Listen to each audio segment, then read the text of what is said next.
বিসমিল্লাহির রহমানির রহিম। আসসালামু আলাইকুম। কেমন আছেন বন্ধুরা? আশা করি ভালো আছেন। আমি আলহামদুলিল্লাহ আমার পরিবার নিয়ে ভালো আছি। আজকে আপনাদের মাঝে আরেকটা নতুন রেসিপি নিয়ে আসছি। দেখুন, মজাদার হালিম রেসিপি। দেখতে যেরকম ইয়ামি, খেতেও সেরকম ইয়ামি হয়েছে বন্ধুরা। দেখতে থাকাও ভালো লাগবে। দেখো, এখানে আমি প্যাকেটের হালিম নিয়ে নিয়েছি। এটা হচ্ছে প্যাকেটের হালিম। রেডি করে কীভাবে পারফেক্টভাবে করা যায় সেটাই শেয়ার করব আপনাদের মাঝে। আর যারা আমার চ্যানেলে নতুন আছো তারা অবশ্যই চ্যানেলটি সাবস্ক্রাইব করে দিবা। আর বন্ধুরা লাইক দিয়ে ভিডিওটা কন্টিনিউ করবা। দেখুন, এইখানে আমি এক প্যাকেট হালিম নিয়ে নিয়েছি, রাঁধুনি হালিম মিক্স নিয়ে নিয়েছি।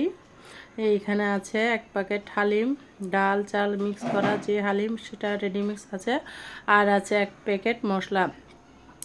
এখানে আমি গরম পানি নিয়ে নিয়েছি, একদম ফুটন্ত গরম পানি। 4 কাপের বেশি দিয়েছি আমি। একদম ফুটন্ত গরম পানি নিয়ে নিয়েছি। এখানে গরম পানিগুলো আমি একটা বলের মধ্যে ঢেলে দিচ্ছি।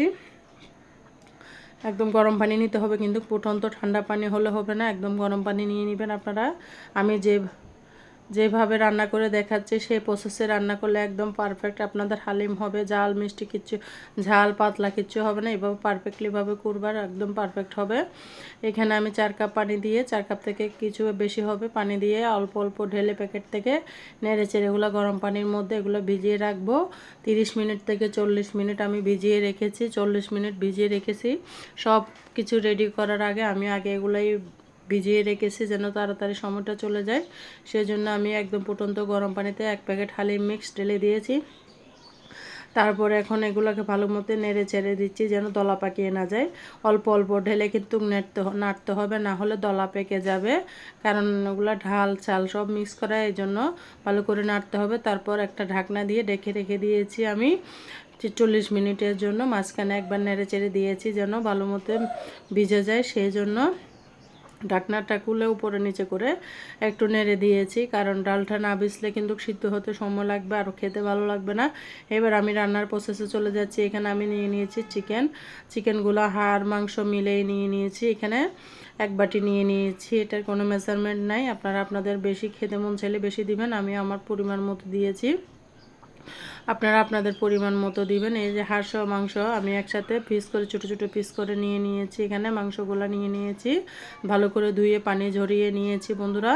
তারপর নিয়েছি আদা রসুন পেস্ট, একসাথে পেঁয়াজ সহ আমি একসাথে পেস্ট করে ফেলছি যেন বাটা দিলে তাড়াতাড়ি ডালের মধ্যে ঢুকে যায়, সেই জন্য একসাথে সব পেস্ট করে নিয়ে নিয়েছি। তারপর এখানে আমি নিয়ে নিয়েছি কয়েকটা কাঁচামরিচ যদি আপনারা ঝাল খেতে না চান ফালি করে দিবেন না। ফালি করে দিলে কিন্তু অনেক ঝাল হয়ে যাবে, কারণ মশলাতে অনেক পরিমাণ ঝাল আছে। সেই জন্য যদি ঝাল খেতে না চান কাঁচামরিচটা আস্তে আস্তে দিবেন। ফালি করে দিলে কিন্তু ঝাল হবে। আমরা ঝাল পছন্দ করি, সেই জন্য ফালি করে দিয়েছি। এখানে যারা ঝাল পছন্দ করে না তাদের জন্য বারবার বলতেছি আমি, ফালি করে দিবেন না, অনেক ঝাল হয়ে যাবে, কারণ মশলার মধ্যে অনেক ঝাল। আমি সেম প্রসেসে রান্না করতেছি, এইভাবে আপনারা ট্রাই করবেন, বাসায় অবশ্যই ভালো হবে, আপনাদের পারফেক্টভাবে হালিম রান্নাটা হবে। এই 3টা উপকরণ দিয়ে আমার কিন্তু রান্না হয়ে যাবে। এখানে আর তেমন কিছু লাগবে না। রেডিমেড হালিম মিক্স, অনেকজনে লবণ বেশি দিয়ে দেয়, মশলা বেশি দিয়ে দেয়, আসলে এখানে তেমন কিছু না। আপনারা দেখতে থাকুন, পুরো ভিডিওটা ভালো লাগবে। আমি এখানে সুন্দর করে বুঝিয়ে দিয়েছি কেমন করে রান্না করলে পারফেক্টভাবে রেডিমেড হালিম মিক্স রান্না করা যায়। আমি এখানে একটা প্যান বসিয়ে দিয়েছি, প্যানের মধ্যে হালকা একটু হলুদ দিয়ে দিয়েছি। মাংসর মধ্যে হলুদটা আর মাখিয়ে নাই, আমি তেলের মধ্যে দিয়ে দিয়েছি। তারপর মাংসগুলো এক এক করে তেলের মধ্যে ছেড়ে দিতে হবে বন্ধুরা। ছেড়ে দিয়ে ভালো করে নেড়ে ছেড়ে দিতে হবে যেন হলুদগুলো ভালো করে মিশে যায়। কেমন হচ্ছে আমার রান্নাটা অবশ্যই কমেন্টস করবে। সুন্দর সুন্দর কমেন্টস করতে কিন্তু ভীষণ ভালো লাগে, আর সুন্দর সুন্দর ভিডিও বানাতে আমার ভীষণ ভালো লাগে। আপনাদের কমেন্টসের কারণে আমার ভিডিও বানার উৎসাহটা বেড়ে যায়। নেড়ে চেড়ে দিতে হবে। এখানে লবণ দিয়ে দিচ্ছি যেন মাংসের ভিতরে লবণটা ঢুকে যায়, সেই জন্য হলুদ আর লবণ দিয়ে মাংসগুলো এখানে বাড়তি দিয়েছি, শুধু এই লবণটুকু আর হলুদ 1 চামচ থেকেও কম হবে বন্ধুরা। এতটুক দিয়েছি বাড়তি, আর কোনো মশলাই আমি এখানে ইউজ করি নাই। এভাবে পারফেক্টলি আপনারা অবশ্যই ট্রাই করবেন। আমার দেখানো প্রসেসে অবশ্যই আপনাদের হালিমটা পারফেক্টভাবে হবে। আমি মাংসগুলোকে ভালো করে নেড়ে চেড়ে রান্না করে ভেজে নিচ্ছি, কারণ চিকেন তো আপনার ভেজে না নিলে ভালো লাগে না, সেই জন্য অবশ্যই চিকেনটা ভেজে নেবেন। আপনারা সেম প্রসেসে কিন্তু গরুর মাংস দিয়ে রান্না করতে পারবেন। গরুর মাংস দিয়ে রান্না করলে হালিমটা আরও বেশি মজা। আমার বাসায় চিকেন ছিল, সেই জন্য চিকেন দিয়ে রান্না করছি। আপনারা সেম প্রসেসে কিন্তু গরুর মাংসের মধ্যে আরেকটু শুধু আদা আর পেঁয়াজ রসুনের পরিমাণটা একটু বাড়িয়ে দিবেন, হয়ে যাবে। আর কিচ্ছু দিতে হবে না। সেম প্রসেসে রান্না করলে কিন্তু হয়ে যাবে।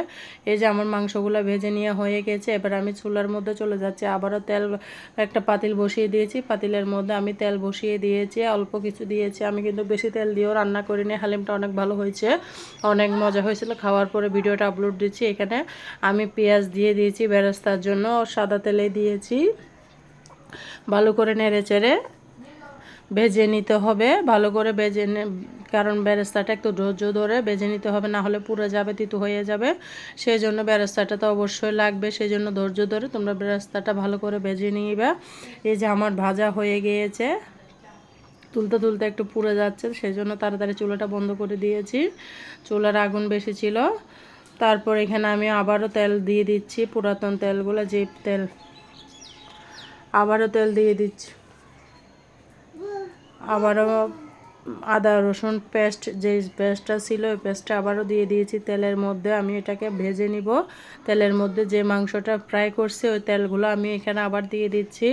বেশি তেল কিন্তু দিই নাই, আমি অল্প তেলেই রান্না করছি। বেশি তেল খাওয়া কিন্তু স্বাস্থ্যের জন্য অনেক ক্ষতিকর। আমি আপনারা দেখছেন আমি সবসময় অল্প তেল দিয়ে বন্ধুরা রান্না করি। তারপরও মনে হয় যেন আরও বেশি হয়ে যাচ্ছে। আমি কিন্তু আগে অত তেল দিতাম না, আপনাদের কাছে ভিডিও বানানোর জন্য এখন তেলের পরিমাণটা কিন্তু একটু বেড়ে গেছে। আমি আরও অল্প তেল দিয়ে রান্না করি, তেল ছাড়াও অনেকবার রান্না করেছি। তারপর মাংসগুলোকে আমি তেলের মধ্যে দিয়ে দিয়েছি, এবার পানি দিয়ে দিয়েছি। এখানে পানি দেওয়ার পরে মশলাগুলো দিয়ে দিচ্ছি, অর্ধেক দিব আর অর্ধেক পরে দিব। এই মাংসের কষানোর সাথে এখানে কিন্তু বাড়তি আর কিচ্ছুই দিই নাই। ওই যে মাংস ভাজার সময় যে মাংস ভাজার সময় যে হলুদ আর একটু লবণ দিয়েছি, অতটুকু আমি বাড়তি কিন্তু এখানে আর কিচ্ছু দিই নাই। দেখুন ভাজা হয়ে গেছে। আমি হাফ মশলা এখন দিয়েছি, হাফ মশলা কিন্তু পরে দিব। এখানে আমি ফ্রিজে সংরক্ষণ করা টমেটো দিয়ে দিচ্ছি আর কাঁচামরিচ দিয়ে দিচ্ছি। কাঁচামরিচটা যদি আপনারা ঝাল পছন্দ করেন না বন্ধুরা, তাহলে অবশ্যই আস্তে আস্তে দিবেন, কারণ কাঁচামরিচটা দিলে অনেক ঝাল হবে, খেতে পারবেন না। আমি যেটা আপনাদের সুবিধার্থে বলে দিচ্ছি, কাঁচামরিচ যদি ফালি করে দেন অবশ্যই ঝাল হবে। তারপরে এখানে আমি মশলাগুলো ভালো করে কষিয়ে নিচ্ছি, টমেটোটা দিয়ে দিয়েছি। একদম ভালো করে মশলাটা কষিতে হবে, না হলে কিন্তু হালিমটা ভালো লাগবে না। টমেটোগুলোকে আমি থেতু করে দিচ্ছি ভালো করে। আপনারা এইভাবে অবশ্যই ট্রাই করবেন। আর কেমন হচ্ছে অবশ্যই কমেন্টস বক্সে বলে যাবেন। আমি ভালো মতো এগুলো কষিয়ে নিচ্ছি নেড়ে চেড়ে, কিন্তু হালিমটা ধৈর্য ধরে চুলার পাশে থেকে রান্না করতে হবে। এই জন্য আমি 30, 40, 45 মিনিট মতো চুলার পাশেই ছিলাম, নেড়ে চেড়ে ভালো করে রান্না করছি। দেখুন এগুলো পানিগুলো কমে গেছে, ভিজিয়ে নিয়েছি। এই যে হালিমগুলো আমি এখানে ভিজিয়ে রেখে তারপর চুলায় চলে যাচ্ছে আবারও। তারপর এখানে মশলাগুলো কষানো হয়ে গিয়েছে। আমি হালিম মিক্স যে ভিজিয়ে রেখেছিলাম ওই মিক্সটা ওখানে তেলের মধ্যে মশলার মধ্যে ঢেলে দিচ্ছি, ঢেলে ভালো মতো নেড়ে ছেড়ে দিতে হবে। এবার আপনার চুলার পাশ থেকে কিন্তু নড়তে পারবেন না, চুলার পাশ থেকে নড়লে তলায় লেগে যাবে। সেই জন্য যতক্ষণ পর্যন্ত হালিম না হয় ততক্ষণ পর্যন্ত হালিমটা দাঁড়িয়ে নেড়ে ছেড়ে ভালো করে রান্না করতে হবে। আমি এটা ভালো করে নেড়ে চেড়ে রান্না করে তারপর চুলার পাশ থেকে সরেছি বন্ধুরা। অবশ্যই নেড়ে চেড়ে রান্না করতে হবে, না হলে পাতিলের তলায় লেগে যাবে, কারণ তলায় লেগে গেলে কিন্তু খেতে ভালো লাগবে না হালিমটা। এই জন্য ধৈর্য ধরে রান্নাটা করতে হবে। আমি নেড়ে চেড়ে দিচ্ছি, এখনও পানি দিই না, সেই পানির মধ্যে ভালো মতো মশলাগুলো কষিয়ে নিচ্ছি। পরে পানি দিব, এখনও পর্যন্ত কোনো পানি ব্যবহার করি নাই। সেই গরম পানির মধ্যে যে পানিটা ভিজিয়ে রাখছিলাম ওই পানির মধ্যে এখনও হালিমটা আমি রান্না করতেছি, ভালো করে নেড়ে ছেড়ে দিচ্ছি। বারবার কিন্তু নাড়ার মধ্যে ছিলাম, কারণ একটু করে আমি সামনে রুমে গিয়েছিলাম, তখন দেখি তলাইয়ের মধ্যে লেগে গেছে, পরে আর সরি নাই। যখন হালিমটা রান্না করা হয়ে গেছে তখন যাই চুলার পাশ থেকে সরেছি বন্ধুরা। সেই জন্য আপনাদেরকে বলবো যে হালিমটা রান্না করার সময় যখন তেলে দিয়ে দিবেন তখন আর চুলার পাশ থেকে সরবেন না, অবশ্যই এইখানে দাঁড়িয়ে রান্না করতে হবে চুলার পাশে। আমি হালকা একটু লবণ দিয়ে দিয়েছি, লবণটা যেন একটু কম লাগতেছে, হালকা হাফ চামচ থেকেও কম করে দিয়েছি লবণ। নেড়ে চেড়ে দিচ্ছি। এখন আমার হালিমটা এখনও সিদ্ধ হয় না, কি পরিমাণ পানি দেব সেই জন্য পরিমাণটা আমি মেজারমেন্ট করে নিচ্ছি একটু দেখে। তারপর ভালো করে নেড়ে চেড়ে দিচ্ছি বন্ধুরা। নেড়ে চেড়ে আমি রান্না করে ফেলেছি। আমি এখানে পানি দিয়ে দিচ্ছি পরিমাণ মতো, আপনারা আপনাদের পরিমাণ মতো দিবেন। আমার এখানে বেশি পানি কিন্তু লাগে না, এগুলো সিদ্ধ হয়ে গেছে তাড়াতাড়ি, আদা দেওয়ার কারণে তাড়াতাড়ি সিদ্ধ হয়ে গিয়েছে। আপনারাও চাইলে এইভাবে শর্টকাটে রান্না করতে পারেন প্যাকেটজাত হালিম। আমি এখানে 2 কাপ পানি দিয়েছি, চায়ের কাপে 2 কাপ পানি লেগেছে। আগে 4 কাপ দিয়ে ভিজিয়েছি, পরে 2 কাপ পানি দিয়েছি বন্ধুরা। আমার হালিমটা দেখুন আমি বারবার নেড়ে চেড়ে দিচ্ছি, বারবার নাড়তে নাড়তে আমার কিন্তু খাতে ধরে গেছিলো। পরে এখানে আমি যে হাফ মশলা ছিল ওই মশলাগুলো আবার দিয়ে দিচ্ছি। এক পর্যায়ে হওয়ার 20 মিনিট আগে এই মশলাগুলো দিয়ে দিবেন, যেন আবারও মাংসের ভিতরে, হালিমের ভিতরে মশলাগুলো ভালো করে ঢুকে যায়। হওয়ার সাথে সাথে দিবেন না, হওয়ার 20 মিনিট আগেই দিবেন না। চুলা থেকে নামানোর 20 মিনিট আগে মশলাগুলো ঢেলে নেড়ে ছেড়ে দিতে হবে ভালো করে। আমি আবারও মশলাগুলো দিয়ে ভালো করে নেড়ে চেড়ে দিচ্ছি। মশলাগুলো কিন্তু ভালো করে মিশিয়ে দিতে হবে, না হলে আস্তে আস্তে থেকে যাবে, সেই জন্য একটু নেড়ে চেড়ে ভালো করে মিশিয়ে দিতে হবে। আমি সেই জন্য বারবার নেড়ে চেড়ে মশলাগুলোকে মিশিয়ে দিচ্ছি। দেখুন আমার হালিমটা প্রায় হয়ে আসছে, আর 5-7 মিনিট রান্না করলে হয়ে যাবে। এই পর্যায়ে ঘনটা তো দেখুন ঘন হয়ে যাবে, এটা পাতলা আছে, কিন্তু রান্না করার পরে ঠান্ডা হলে এটা অনেক ঘন হয়ে যাবে। আমি যখন রেখেছি একদম ঘন হয়ে গিয়েছে, কারণ দোকানের হালিমটা কিন্তু অনেক ঘন থাকে। আপনারা এই পর্যায়ে কিন্তু চুলা বন্ধ করে দিবেন যখন হয়ে যাবে। দেখুন আমার ঘনটা যখন হয়ে যাবে তখন বুদবুদটা একদম মোটা মোটা আসবে। দেখুন আমার ঘনটা কেমন, আপনাদেরকে বারবার আমি খুন্তির মধ্যে নিয়ে কিন্তু দেখাচ্ছি।